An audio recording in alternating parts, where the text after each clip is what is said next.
it is the case that even in a hierarchy that's functional, the thing can go sideways, and it does. You know, you get companies that get too big, they start to get corrupt. People who play politics and who are good at manipulating start to rise up the hierarchy. The structure stops performing its function, its useful function in the way that it should. It starts to degenerate, but generally then it dies. You know, like the typical Fortune 500 company only lasts 30 years, and the typical family fortune only 3 generations. It's not that easy to keep a functional enterprise going. You have to be awake. And so, no, it's not an oppressive patriarchy, our culture. That's wrong. It's based on competence, fundamentally. Imperfect as that is. It's not like we don't make hiring mistakes. It's not like there aren't people who are foolish and blind and hire and fire based on attributes that have nothing to do with competence. But that's a sign of the deterioration of the system and the corruption of the system, and not an indication of its fundamental function. And it's also the case that, and this is partly what I tried to outline in Rule 1, which is pretty much the rule we're going to discuss today. Part of your goal, if you want to take your place in the hierarchy properly, is to be a good person. And that was the argument I was trying to make in the chapter. Not that you're supposed to be like the most brutal crustacean on the block. You know, it's so foolish. It was Kathy Newman, I think, that asked me in the UK. So you're saying that human society should be organized along the lines of lobsters.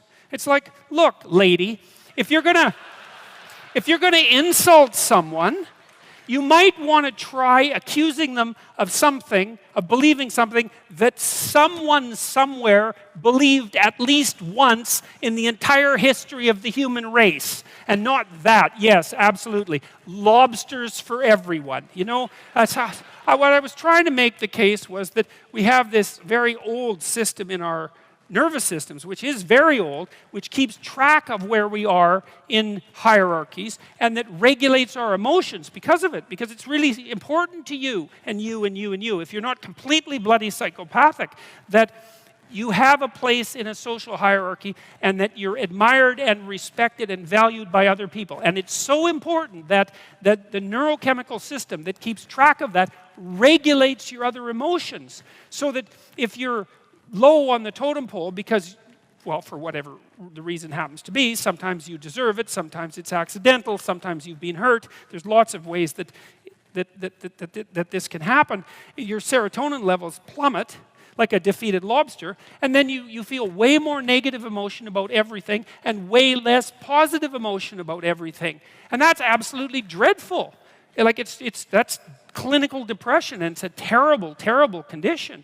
And so it's absolutely crucial that you maintain a tenable position in a hierarchy, and not one of power, but one of competence. And at least even if you're not in a position that's tenable, you're moving upward towards one that's tenable, because that at least gives you hope. You know, because maybe you're young and useless and you don't know what the hell you're doing. You're just getting started. And so you're low man on the totem pole, but it's not like you're stuck there forever. You do some decent work. I had some kid tell me the other day, it was really nice. It was just last night. I was at a comedy show I went to here, and a lot of the comedians knew us. Dave Rubin and I went in there, and so a lot of them knew us, which was quite interesting. And one of them said, God, you know, I was in a rough shape 2 years ago. I was just getting married. I just got married, and I was nihilistic as hell and depressed and bitter, and things weren't going well for me at all. And I was unemployed, and one of my friends got me a job. And he said, I didn't really like the bloody job. I didn't want to have the job, and I was kind of dragging my ass to the work and not doing it well. And I listened to one of your lectures, and it said, look, if you haven't got anything going for you, but you have a job, don't quit your job. Whether you hate it or not, it's like, man, that's what you're hanging on to the edge of the world with your fingertips, you know? Don't let go. Oh, if you can find a better job, okay, fine. But you don't just quit, because then what? You're done.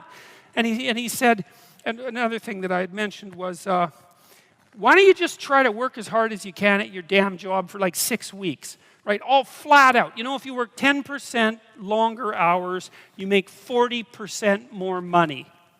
That's something worth thinking about. You know, you've got a job, maybe you show up 15 minutes early and you leave 15 minutes late. You know, and you actually work and your boss notices, because he would probably notice, and then maybe someone's going to get promoted and maybe it'll be you, because something's going to tilt the scales, and that little extra bit of work done without cynicism and resentment might be enough.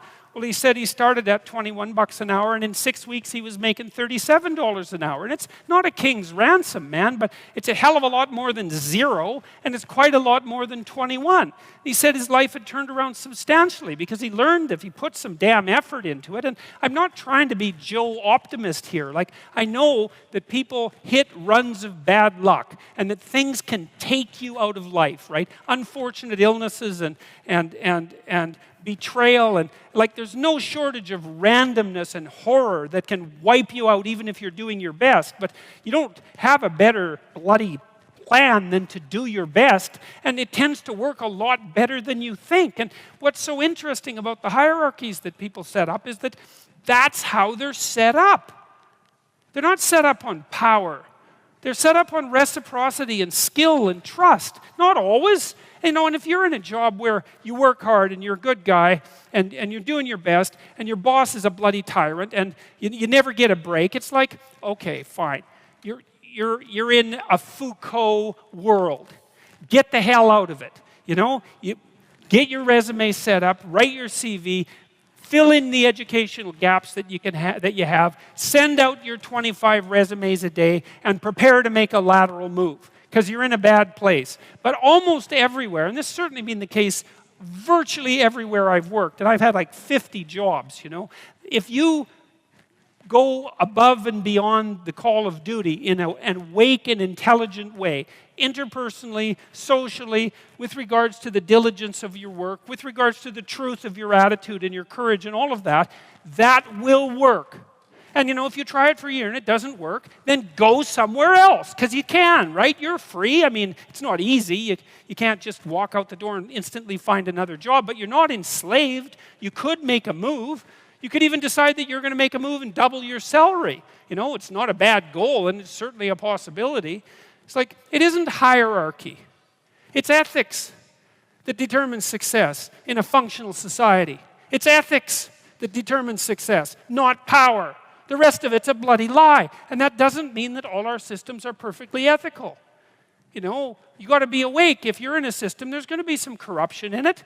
Part of what you're supposed to do is keep your damn eyes open for the corruption and your mouth speaking truth, so when the corruption starts to take root, you object to it so the whole damn system doesn't turn into a pathological power play. And that's part of your ethical responsibility as a conscious being, an ethical being, a religious being for that matter, and a citizen, you know?